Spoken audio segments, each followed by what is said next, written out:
Foam tape can be a fun way to add a 3D pop to your artwork.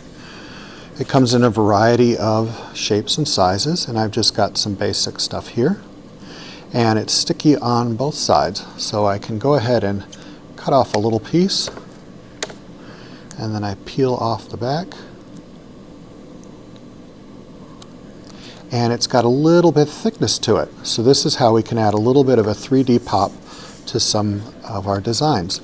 So I'm cutting it out of a cardboard kind of paper. It's chipboard. You could use watercolor paper. Thicker paper tends to work better than thin paper, but whatever you have available is going to be fine. Even cardboard covered in paper will work.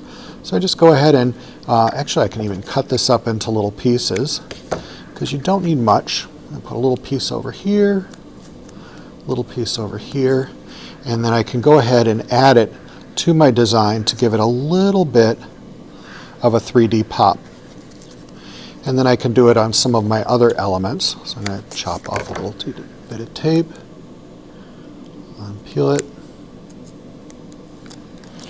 and then I've got another couple of elements I'm going to pop on here. So I've got a little circle.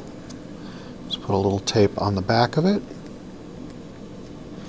and then I can make that circle pop up. I could even do several layers. I could make it, 5 or 6 layers deep if I wanted to. But adding a little bit of 3D pop to your design is going to help it look a little bit more visually interesting. And I would continue to do this, so about 50% of the surface is covered with little 3D pops.